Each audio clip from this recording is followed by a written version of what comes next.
Porque um dia, num papel antigo vingado a tinta cor da decência, estava o nome de Portugal. E o meu, Aristides de Sousa Mendes. 1940, o cônsul de Portugal em Bordeus. Contra as leis do meu país, carimbei. Carimbei o nome de Portugal nas vidas que me sobreviveram. Aristides de Sousa Mendes concedeu milhares de vistos a refugiados que em França tentavam escapar ao Holocausto, mesmo contrariando as ordens do seu país. António de Oliveira Salazar, Ministro dos Negócios Estrangeiros, determino que lhe seja instaurado processo disciplinar. Aristides, o musical, centra-se nesse período conturbado e nas duas figuras do Estado Novo, como explica o encenador António Leal. Concentramos-nos nos 9 dias fatídicos de junho de 1940, durante os quais Aristides de Sousa Mendes salvou tantos milhares de pessoas. E estabelecemos um paralelismo entre a situação em que se vivia em Bordeus e aqui em Portugal. Rubem Madureira interpreta a personagem do cônsul. Foi uma busca fantástica e muito dramática para mim, porque eu não sabia que a vida dele tinha tido um desenrolar tão trágico. José Lobo ganhou o papel de Salazar. É realmente muito interessante de irmos realmente buscar as características físicas, vocais, também um bocadinho tentarmos desvendar um bocadinho o psicológico. O espetáculo da Associação Contracanto tem antestreia marcada para hoje no Centro Cultural de Carregal do Sal, dia em que passam 63 anos sobre a morte do cônsul e em que o Presidente da República distingue Aristides. Esta é uma reportagem da Antena 1, depois da estreia neste dia em Carregado do Sal. O musical inspirado na vida de Aristides Sousa Mendes chega agora a Lisboa. Vai estar em cena entre os dias 15 e 18 deste mês de junho, no Teatro Armando Cortês, em Lisboa. A quando da estreia, tivemos aqui na RDP Internacional um dos autores, António Leal, e um dos protagonistas, Rubem Madureira. Mas agora tenho um trio de peso, Sandra Leal, José Lobo e a queridíssima Manela Maria. Muito bem-vindos aos três ao programa Germano Campos Entrevista. Manela Maria, estrear no Teatro Armando Cortês, que foi seu companheiro de uma vida, é se calhar um prazer ainda mais redobrado. É. Nunca representei lá. Embora que o teatro já esteja a funcionar há praticamente 18 anos. É a estreia? É a minha estreia, é. É o Teatro da Casa do Artista. É o Teatro da Casa do Artista. Como é que isso nunca aconteceu? Porque não aconteceu, não calhou. Estiveram outras produções, naturalmente, e eu estava noutras produções e não aconteceu. Quando entrar em cena, vai ter um pensamento especial para o Armando? Ou... Isto tenho todos os dias. Sim, mas naquele dia, no teatro que é dele, no teatro que tem o seu nome? Penso que sim. Ainda que, seguindo os conselhos dele, nós nos concentremos exatamente nos espetáculos. E as emoções ficam para depois. O que é que ele lhe dizia cada vez que vocês preparavam para uma estreia? Não dizíamos nada de especial. Era... Olhares? Olhares, quer dizer... E atenção, porque as estreias são muito perigosas. Escorregadias? Muito escorregadias. Mesmo como se andássemos em patins. Porquê? Porque há sempre qualquer coisa... Nós fazemos um ensaio geral, como deve ser. Como espetáculo. 1, 2, 3, 4 ensaios gerais como espetáculo. Depende do espetáculo que se faz. Mas com o público na nossa frente é sempre diferente. E depois, todos os dias é diferente. Porque o público é outro. Explique-me lá, isso é uma coisa de ator mesmo. Como é que vocês sabem que aquele público há de ser bom ou um público há de ser mau mesmo antes do espetáculo começar? Não sabemos. Tem muito uma sétima ou oitava intuição? Não, acreditamos que aquele espetáculo que estivemos a ensaiar durante um mês ou um mês e meio, ou às vezes 3 semanas, depende do espetáculo que seja, acreditamos, quer dizer, e depois enganamos-nos. Aqui, se é uma alta comédia, por exemplo, aqui vão rir, aqui não, aqui vão pensar, e depois sai tudo ao contrário. Mesmo com anos e anos de experiência, vocês enganam-se? Sim, mesmo com anos de experiência, enganamos-nos. E depois também nos enganamos ao contrário. No bom sentido? No bom sentido. No bom sentido. E neste caso, no Aristides, o musical, Manela Maria tem que papel? Sou uma cantora lírica que não canta. Já está reformada. Não é como a Meryl Streep, que cantava muito mal, aprendeu a cantar mal. Sim, aprendeu a cantar mal. Para o filme da Florence. Sim. Espetacular. Espetacular. Grande atriz. Não, faço uma judia de um patamar, de uma classe, digamos que superior, talvez, mas nas mesmas condições que estão todos os outros judeus. Quer dizer, com um neto a querer escondê-la, a querer que não a levem para os campos de concentração, mas... É uma personagem fictícia. Ou é verdadeira? É verdadeira. É fictícia, é fictícia. É fictícia. É ficticiamente verdadeira. Sandra, muito bem-vinda. Olá, obrigada. Como é que se descobre e como é que se cria uma personagem destas? Primeiro é muito fácil, através da inspiração que a própria Manuela Maria nos sugere.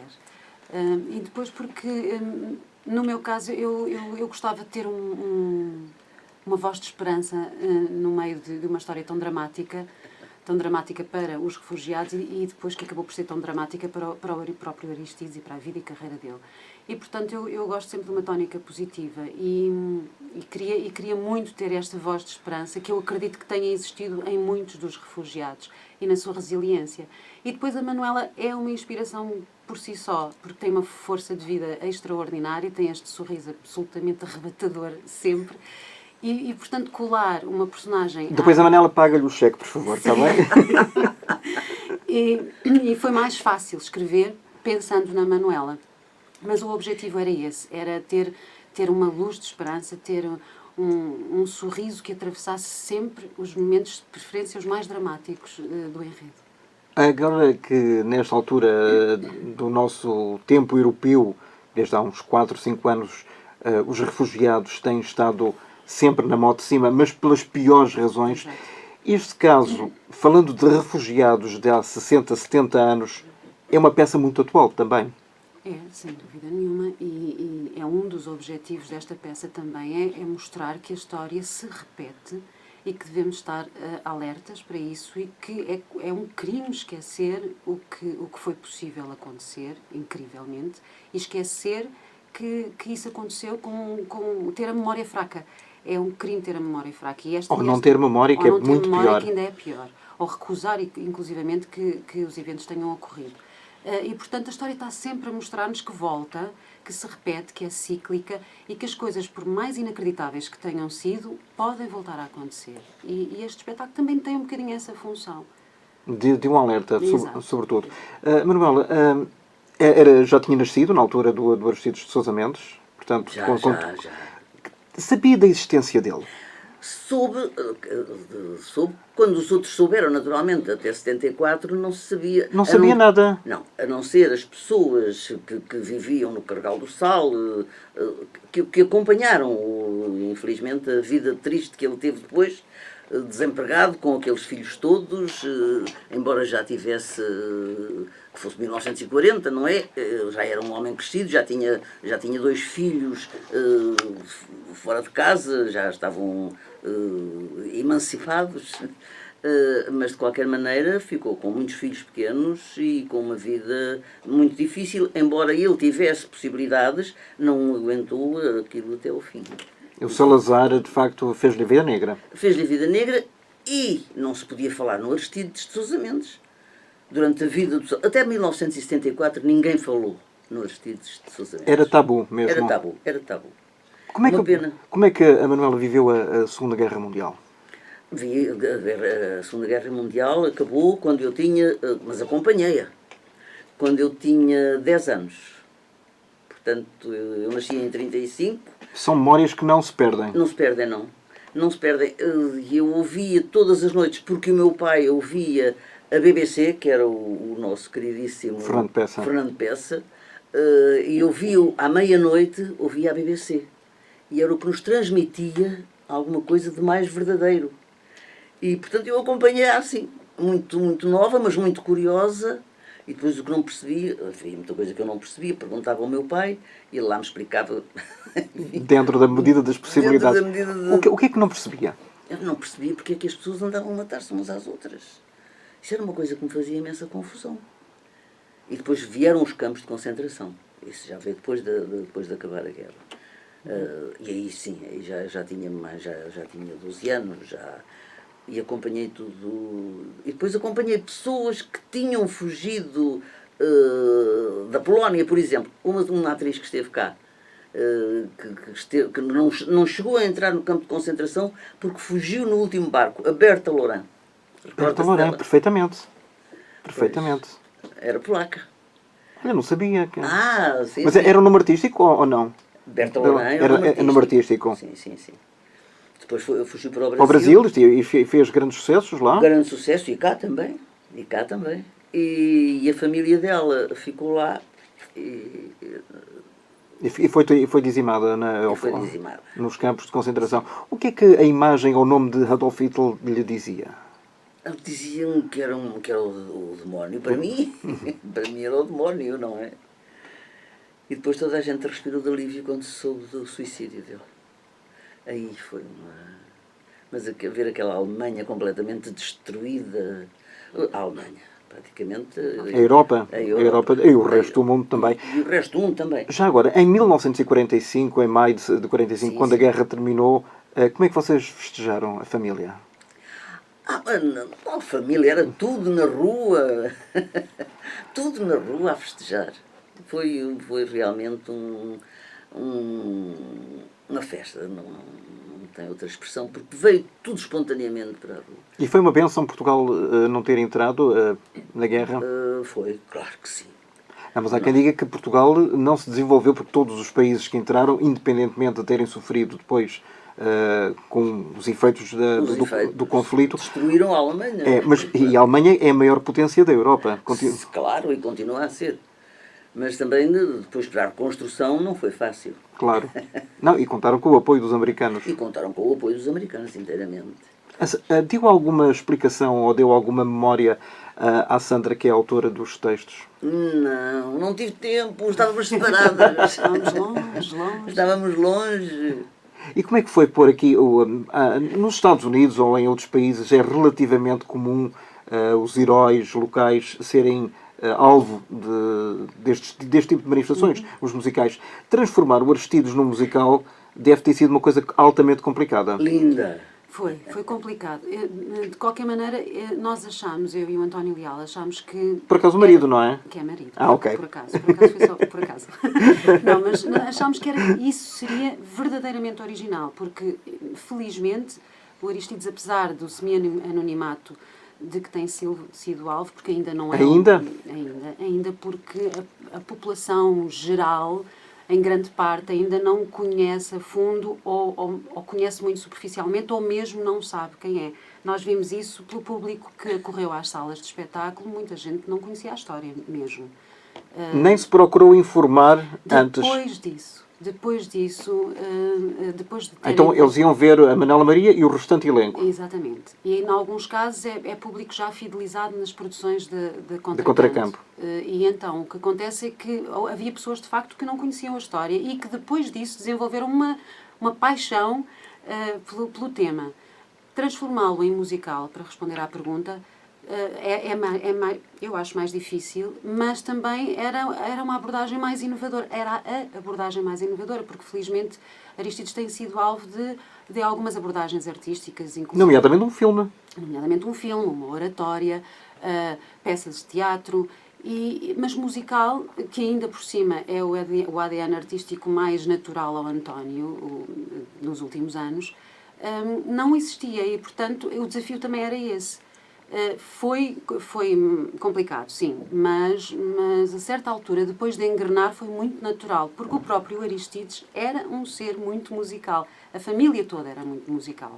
Havia ensino da música, prática de instrumentos musicais. A música estava muito presente na vida da família, na casa, e, portanto, nesse sentido, até era um bocadinho natural ser tipo, parece que estamos a falar da família Von Trapp. Quase. Da música no coração. Mais numerosa do que a Von Trapp.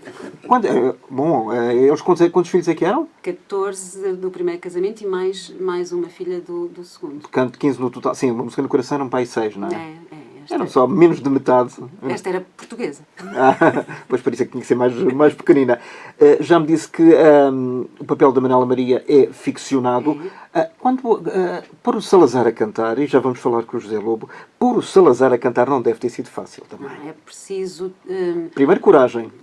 Sim, é preciso assumir que, sendo um musical e sendo o Salazar assumidamente uma das personagens principais do enredo, porque era a nossa intenção criar este paralelismo entre os dois, ironicamente próximo, porque Salazar esteve no início, no desenvolvimento e na consequência daquilo pelo que Aristides é conhecido, que é o ato heroico e o gesto de coragem.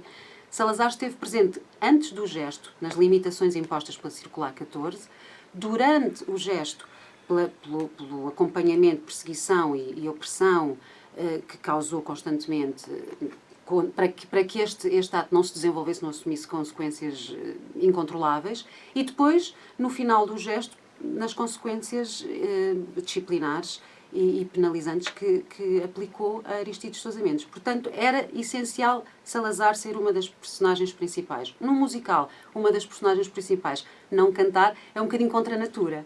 Portanto, nós achámos que se a abordagem fosse séria, do ponto de vista factual, que nunca seria ridículo. E, portanto, assumimos essa coragem porque acreditámos na seriedade do papel e da maneira como ele era representado em palco. Depois a música surge naturalmente. Ajuda este filho teu, vê bem, o mundo enlouqueceu.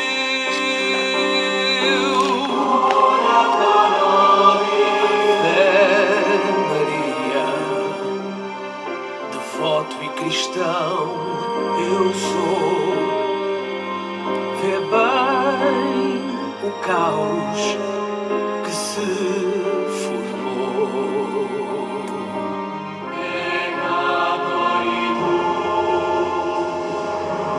Diz-me que fazer, seguir a lei da circular e estes milhares à morte condenar.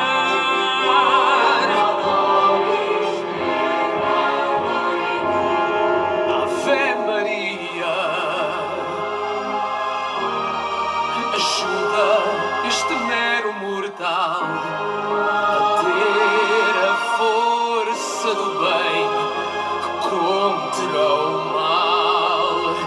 Ave Maria, prometo não mais hesitar.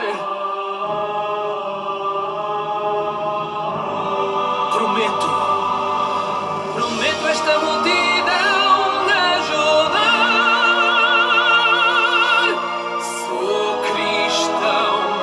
Sou cristão, amar é meu dever, Deus é minha missão, é Ele só quem quero ver, a Ele só devo obedecer. Deus é meu amor, Deus é minha luz,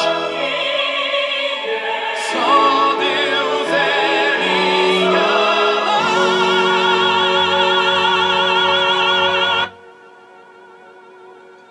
Há muito de político, já ouvimos a parte religiosa, digamos assim, há muito de político também nestas canções e na figura retratada de Salazar em Aristides Sousa Mendes, no musical do Aristides. Sim, era necessário fazer uma contextualização de toda a atualidade, quer portuguesa, quer europeia, para que se percebesse também um pouco com seriedade a postura de Salazar e, portanto, perceber um bocadinho o contexto diplomático, as necessidades de diplomacia e estratégicas de Salazar e de que forma é que isso ia contra a postura de Aristides e vice-versa. De maneira, eles acabaram por se cruzar, eles ideologicamente iniciaram no mesmo pé, não é? Portanto, eram monárquicos, fervorosos católicos, portanto, eles até eram, daí a ironia, não é? E depois o que aconteceu é que um presenciou a tragédia humana e transformadora, e portanto à qual era impossível ficar indiferente, e outro, perante a distância do drama e perante as necessidades de gestão política, estratégica, diplomática, num mundo em guerra e muito frágil, a maneira como isto se tornou tão delicado e impossível de conviver. E, portanto, historicamente era importante... Havia mais pontos que os separavam ou do que aqueles que os uniam? É difícil responder a essa pergunta, porque eles tinham, para já, uma grande diferença é que eles tinham origens muito, muito opostas. Portanto, Aristides era aristocrata, tinha origens aristocráticas, aristocracia rural, e Salazar tinha uma origem humilde. Se isso terá ou não contribuído para uma certa má vontade de Salazar com Aristides, não sei, não podemos saber, ou sim ou não. Depois, há de facto um cruzamento, há mais factos que não estão espelhados no enredo, mas que também poderão ter influenciado. O irmão gêmeo de Aristides foi ministro dos negócios estrangeiros de Salazar durante um período muito escasso de 9 meses por dificuldades de entendimento Pronto, o que está registado é que havia ideias modernas do irmão de Aristides acerca do ensino superior e da educação em geral e, portanto, há ali, a certa altura, um afastamento e uma certa má vontade, um olhar de soslaio de Salazar para aquela família. E, portanto, isto não veio ajudar nada. E porquê que, em última análise, o Salazar proibiu a passagem dos vistos para os refugiados? Queriam entrar em Portugal a partir do consulado em Bordeus.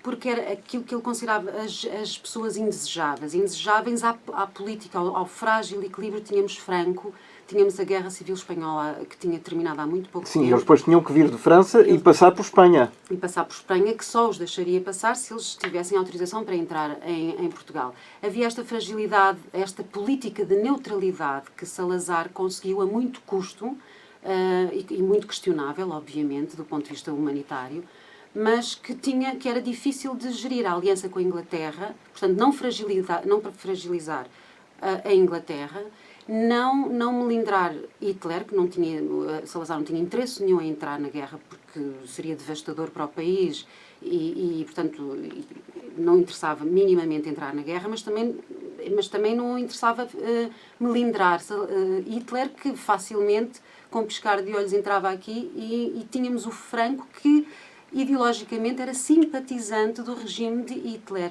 E nós tínhamos uma alegada neutralidade. E nós tínhamos... A neutralidade era difícil de gerir. E estes vistos afrontariam Hitler. Portanto, colocariam o lado da neutralidade perante Hitler na balança, perigosamente na balança. E, portanto, Salazar tinha esta dificuldade de gerir todas estas sensibilidades, todas estas fragilidades, quer com a Inglaterra, quer com Hitler, e a entrada de refugiados punha toda a nossa supremacia em causa, porque ao ofender Hitler o país podia ser invadido, até porque Franco teria a tentação de entrar na guerra ao lado de Hitler. Tinha acabado de sair de uma guerra civil. Exatamente. De 36 a 39. Que Franco sentia uma certa gratidão pelo apoio recebido por Salazar. Portanto, Salazar também geriu um bocadinho este favor com Franco. E era estas águas movediças em que a nossa diplomacia se movimentava na altura. Nessa altura. Sandra, muito obrigado. Eu agradecia que só desse ali uma passagem de testemunho para o José Lobo, que encarna de facto o Salazar neste Aristides musical. Minha querida Manuela Maria, o que é que o Salazar na altura representava? É uma figura controversa, é efetivamente a figura que marca o século XX português? Sim, sem dúvida. Sem dúvida nenhuma. E as pessoas não são unânimes em relação à figura dele? Não. Não sei se são. Mas é uma figura muito controversa, não é? Espantosa. Mas queria acrescentar também, e porque isso eu vivi, houve realmente o risco de Portugal ser invadido e dos alemães atravessarem a Espanha. Porque me recordo de haver um aviso para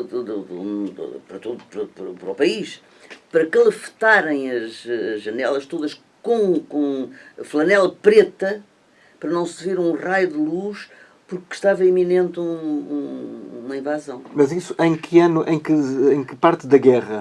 Já no fim da guerra. Já 44, 45, sim, digamos. Sim, já muito mais perto do fim. Do final da guerra, mas esteve iminente.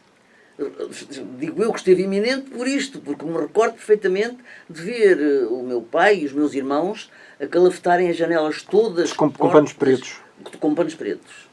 Isso recordo. Em relação à forma como se geria, por exemplo, os alimentos e as restrições, isso também não se podia comprar mais que uns X litros de leite, etc. Não, era tudo através da intendência. Nós tínhamos que levar as cédulas de nascimento de cada pessoa da família para nos darem 125 gramas de açúcar, 200 gramas de arroz, porque diziam, acredito que seja verdade, porque assim, como se ouvia muita gente, nós uma vez estivemos em Santa Combadão, com o teatro desmontável, e viviam lá as irmãs do Salazar, até morrer, e constou que elas lhe disseram, quando ele ia lá, nós sabíamos porque estava um polícia à porta. Olha, está cá ele. Portanto, o Botas estava cá, não é? O Botas estava lá. Nessa altura ainda não tinha esse nome. Acho que ainda não tinha esse nome. Era um cognome, um petit nome, não é? Mas, e depois as irmãs disseram, ai, mano, esta conversa foi passada, as terras eram pequenas e, portanto, as conversas passavam-se de vizinha para vizinha, não é? E as irmãs dele eram professoras, de maneira que conviviam com muita gente. Não estavam fechadas em casa. E tinham suas amigas. Já não, mas toda a gente censura o mano porque não temos que comer e diz que o mano que manda as coisas lá para fora. E ele só lhe respondeu, o que é que prefere? Que eu mande lá para fora ou que as venham cá buscar? Isto diz muito. Ele era inteligente na forma como respondia. Sim, ele era um belo orador e escrevia muito bem, não é? Sim. Mas ele só lhe disse isto. Portanto, elas perceberam perfeitamente. E acabou a conversa por aí. E depois, não, é porque manda lá para fora, manda para os alemães. Através da Espanha, ele manda para os alemães. Mas isso nem era verdade sequer. Não sei se era verdade. Não sei se era verdade, não sei se era mito. Pois, não sei se era verdade, se era mentira. Mas que faltou aqui tudo. Isso faltou. Não havia trigo, não havia nada. Vocês chegaram a passar fome ou não? Nós não, mas comíamos batatas. Com batatas? Batatas com batatas. Nem peixe, nem nada dessas coisas, não existia. Pão, só havia pão de milho. Não havia outro pão. Foi difícil. Isso moldou, na infância dorida, moldou o seu caráter e a sua personalidade para... Não. Não, por exemplo, não gastar mais do que aquilo que tem? Isso sim, mas eu não precisava disso.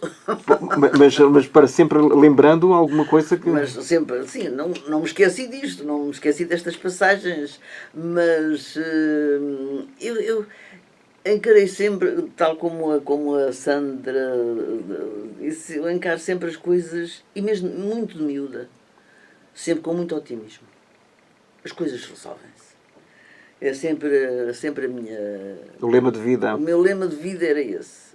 O meu pai faleceu, eu era muito nova, tinha 11 anos. Portanto, fiquei a trabalhar. Com os meus irmãos também. Mas continuei a trabalhar e sempre, olhando em frente. Não me distraía. E ainda hoje mantém essa verticalidade. Sim. José Lobo, muito bem-vindo à RDP Internacional. Olá. Salazar Salazar. Salazar. Como é que é cantar Salazar? Salazar. Pois, eu já tinha ouvido a pergunta há pouco. Pois, respondeu a autora. Agora responde o cantor. Respondeu a autora e já percebi a curiosidade. Mas eu acho que também tem muito a ver com... É muito engraçado. É que nesta conversa estamos a falar mais de Salazar do que de Aristides. Estamos a falar... Porque é impossível falar, e isto não é defender o personagem no seu ponto, porque aqui também entramos num outro ponto de vista, que é o ponto de vista do ator. E das crenças e ideologias do próprio ator, não é? Neste caso que sou eu, que fui destinado para este papel e que foi, não, eu digo de uma forma simpática, um presente um bocadinho envenenado, visto que as minhas crenças ideológicas não vão totalmente ao encontro do António de Oliveira Salazar, mas que não deixa de ser... Nem calculava que fossem. Pronto, mas podiam ser. Podiam ser, efetivamente. Por isso é que eu disse à Manela Maria que ele não é uma pessoa consensual. Não era. E mesmo 40 anos depois da sua, ou mais de 40 anos depois da sua morte. E profissional, teve as suas características positivas também. Pronto, mas realmente teve um peso muito grande na nossa história e essa é a verdadeira missão do ator e principalmente aqui neste espetáculo. Cantar Salazar é um desafio e é, do ponto de vista musical, como a Sandra Leal disse, é impossível nós falarmos numa gênese teatral musical e não colocarmos uma das personagens principais realmente a cantar. Mas depois, porque eu acho que existe realmente muita credibilidade no trabalho que está feito e no trabalho que está defendido por parte das pessoas que nos estão a dirigir, que é o caso do António. O António esteve connosco a par e passo, deu-nos a mão e foi connosco em busca neste processo. Que não foi um processo longo, não tivemos muito tempo realmente para colocar o espetáculo de pé, mas tivemos tempo suficiente para aprofundar e colocarmos o dedo na ferida e para realmente termos esta profundidade do personagem. Na pesquisa que se faz sobre o Salazar, o que é que se descobriu que nós eventualmente ainda não possamos conhecer? Bom, eu não sei. Eu acho que, ou que já conhecemos tudo. Eu acho... até as amantes do Salazar, que há uns anos foi uma escandaleira quando foi publicado um livro. Pois foi. A mim não me interessou para nada. Toda a gente pensava que ele estava casado com a pátria. Pois é verdade. E afinal, mas também ninguém sabe. Eu não estive lá no quarto dele, portanto. Eu não sei. Mas realmente essa é a parte, por acaso, a mim não me interessa para nada. Interessa-me muito as características dele enquanto homem e enquanto profissional e principalmente desvendar a questão psicológica e as questões psicológicas que ele imprimia nas decisões e nas atitudes que tinha. Essa parte, para mim, foi a parte mais... E agora está a dar o intolerável lá ao fundo e eu a ouvir o Salazar em confronto com o Aristides. Pronto, que esta é a parte que mais me estimula a mim e acho que ao espectador também, é o facto de ver principalmente esta questão da neutralidade ser trabalhada com uma escrita fantástica da Sandra Leal. É um texto que não é um romance. Não é um romance, mas eu digo que é um romance porque é tão rico, historicamente, e depois com esta personagem que se chama Elsa Engelmeyer, que a Manuela Maria está a interpretar. Pois é, Manuela Maria, sim senhora. Que a Manuela Maria está a interpretar. É realmente, ou seja, está tudo muito bem cruzado e de forma a que o espectador perceba o tesouro que nós temos na nossa história. E é um tesouro também um bocadinho envenenado, porque lá está, não é uma história feliz. Não é. Mas realmente imortalizou a coragem de Aristides Sousa Mendes.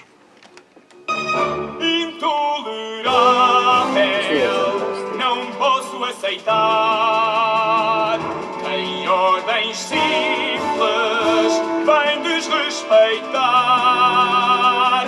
Foi clara e direta a minha circular. Intolerável, não posso aceitar. São mulheres, crianças, vidas para salvar. É cruel e moral essa circular. Intolerável. É uma vergonha para Portugal. Um erro crasso, um erro fatal. É urgente esta gente salvar. É urgente travar. Não posso tolerar. Intolerável, não sabe o que fez. Não merece ser cidadão português. Os tempos pedem muito mais lucidez. Não pode ser, não pode ser. É intolerável. Como dizer não? Os vistos são sua única salvação. Os tempos pedem muito mais compaixão. Gente a sofrer, gente a sofrer. Agora, isto tem de acabar. Agora, isto tem de parar. Isto tem de parar sem demora. Agora é hora de os mandar embora. Agora, o perigo está lá fora. A situação já só piora sem demora. Agora é hora de os mandar embora. Não vou ceder, é muito irregular. Não vou ceder, há vidas para salvar. Se eu não intervir, que exemplo vou dar? Como encarar e justificar? Intolerável, eu vou dar. Isto tem de parar. Isto tem de acabar. Agora.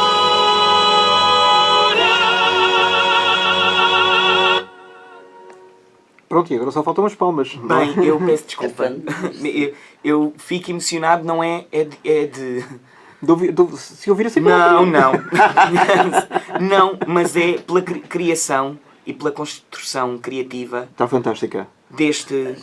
Antes de nós, atores, aparecermos. Deste diálogo. Sim, porque é realmente importante aqui frisar que está tão bem construído do ponto de vista da letra. Os dois estão a cantar a mesma coisa e ideologicamente são... E estão separados. Intenções completamente distintas. O José Lobo, naturalmente, pertence a uma geração que vem muitos anos depois da Manuela Maria. Mas estão de mão dada. Pois. Porque recebem a herança. Exatamente. E tornam-na... Agora eu vou propor aqui um jogo de memória. Sabe quem é Alzira? Alzira? Não sei. Manuela Não Maria... sei, mas a Manuela Maria vai explicar. A Manuela Maria vai explicar. Isso é muito engraçado. Punha isso aí junto Isso foi em 1966. Então, para estes dois jovens, para a Sandra e para o José, e para todos aqueles que nos estão a escutar e a ver, quem foi a Alzira? Careca! A Alzira foi uma figura que o Armando e o Chico Nicolson, que tinham uma editora, queriam fazer um disco de carnaval. E inventaram uma figura, que era a Alzira, que era uma que estava ao serviço, era uma empregada doméstica, mas tinha um namorado em Angola, estava na guerra, e portanto falava assim, ela falava assim, porque ela vinha de Beira e falava assim. Então, e a senhora como é que, e a menina como é que chama? Eu chamo a Alzira. É uma figura assim, engraçada. Vocês nunca ouviram nada da Alzira? Não, nunca ouviram. Nunca ouviram? Não fazem a mais pequena ideia? Não faço a mais pequena ideia. Não, mas também a figura era uma incógnita. Mas tenho pena. Isso. Olé! É para mim grande alegria ter-vos aqui bem ao pé, nesta terra onde tão longe nós viemos morejar, para juntar uns patacos e à pátria regressar. Não foi nada fácil vir, foi preciso ter coragem para trabalhar e ganhar para pagar a passagem. Mas cheguei e estou contente, mais que contente, feliz. Quem faz o destino é a gente. Se aqui estou, foi porque quis. Da aldeia em até Lisboa, com o coração apertado, chorei tanto que o comboio ia ficando inundado. Depois fui para o aeroporto, mal dizendo a sorte minha por ter de andar de avião. Eu ia mesmo à rasquinha. Já no avião sentada, disseram-me, aperte o cinto. Fiquei tão atrapalhada que intercorei. Não vos minto. Disse logo às hospedeiras, 2 bonitas bonecas. Não tenho cinto. Se querem, aperto o atilho das cuecas. Foi a risota geral. Gozaram os malandretes. Alzira, vestes barraca, pensei eu com os meus colchetes. Mas que importa da barraca? Que nos gozem um bocado. Jogam os seus sabichões. Pois ninguém nasce ensinado. Mas cheguei aqui.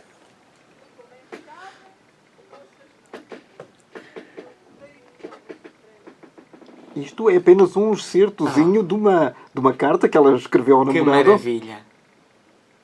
Está emocionada, Manel. Não. Isso já foi depois da gravação do disco de Carnaval. É que isto é uma coisa muito séria. É uma coisa muito séria, porque aí isso foi escrito pelo Chico Nicholson quando eu fui fazer uma turnê aos Estados Unidos da América. E ao Canadá. E portanto levou esta personagem. E portanto levei essa personagem. Que era de rádio e muito pouca gente sabia que era a Manela que fazia. Pois não se sabia quem era. Um dia foi, quando saiu o disco no Carnaval, pois eu estava a trabalhar no Maria Vitória. E quem recebia os telefonemas eram os produtores, o Chico e o Armando. Já queríamos que trouxesse cá a Alzira a fazer uma entrevista e não sei o quê. E eu vesti-me, acabei o espetáculo, a segunda sessão, vesti-me de empregada doméstica. Já de madrugada. Já de madrugada. E fui à emissora para dar uma entrevista. Pronto, dei a entrevista da Alzira, que não se sabia quem era. E, sim, senhores, tenho meu namorado lá, tenho meu namorado, eu gostava muito de ir para lá, mas não posso, tenho que estar aqui a tratar dos meninos da minha senhora e não sei o quê. Pronto, dei a entrevista todo muito tempo. Quando saí com o Chico e com o Armando, o senhor da portaria disse-me assim, ó menina Alzira, tem aqui um telefonema para si. É tão bom. Tão bom. E eu fui atender. Sim, senhor. Era então um senhor capitão. Eu disse que gostava de ir para Angola, porque onde era onde estava o meu Zé. E eu disse, olha, Alzira, eu estive a ouvir a sua entrevista e eu vou agora para Angola. E a minha mulher também vai e eu gostava muito que a Alzira fosse connosco para tomar conta dos nossos filhos. Esta é uma história paralela. E eu fiquei sem fala, porque gostávamos de ouvir. Mas não se podia desmanchar. Não podia desmanchar, não se sabia quem era a Alzira. É que a Alzira era verdadeira, era uma... Era verdadeira. Quer dizer, não se sabia, porque a minha voz não era muito conhecida na rádio. Foi em 66, não é? E então eu disse, sim senhor, olha, eu gostava muito, mas primeiro tenho que falar com os meus patrões, que eu não os vou deixar assim, não é verdade? Isso é uma maravilha. Que bela Alzira. Exatamente. Mas a Alzira, atenção, fez uma chamada fantástica para a mexeria. Para a mexeria, sim senhor.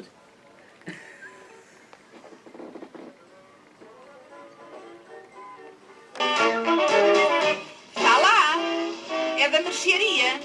Daqui fala a Alzira. Fala a Alzira? A empregada do LAHGPIRCDF. Não é o abecedário, não, senhora, é de onde eu moro. Lote LAHG, porta I, res do chão, direito de frente. Oh, senhor, não há nada mais simples.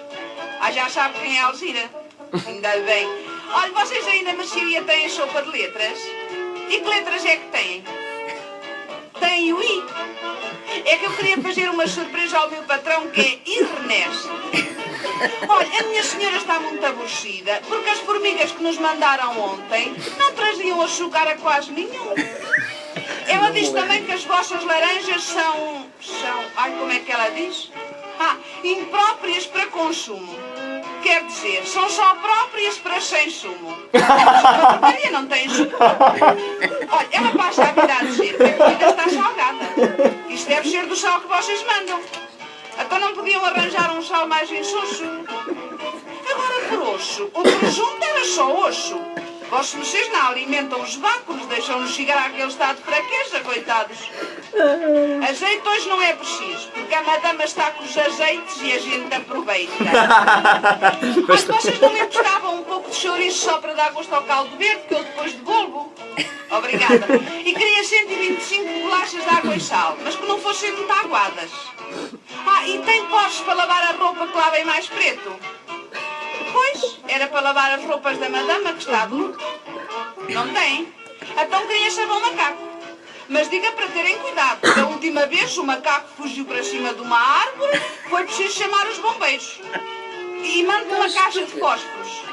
Novos. A madama diz que prefere fazer um sacrifício e pagá-los mais caros a comprá-los em segunda mão. E queria cravos de cabecinha. De que tamanho? Tanto faz, a gente não lhes vai comprar bonés. Ai, não tem ninguém para cá mandar. Tenho que ir lá buscar. Ai, então está bem. Para o ano eu vou. Quando cá está o mês já subi, gosto bem de sair para poder conversar. Com o mês namorar, mas se não está o mês ninguém vê a Alzira sair. Sou assim tal como sou, foi assim que o mês se deixou.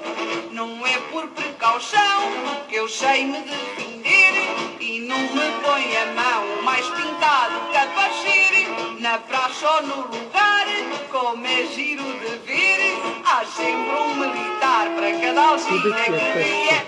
Quando cá está o mês já se vê, gosto bem de sair para poder conversar. Com o mês namorar, mas se não está o mês ninguém vê a Alzira sair. Sou assim tal como sou, foi assim. Ana Maria, o Gé Lobo podia ser o Gé da altura?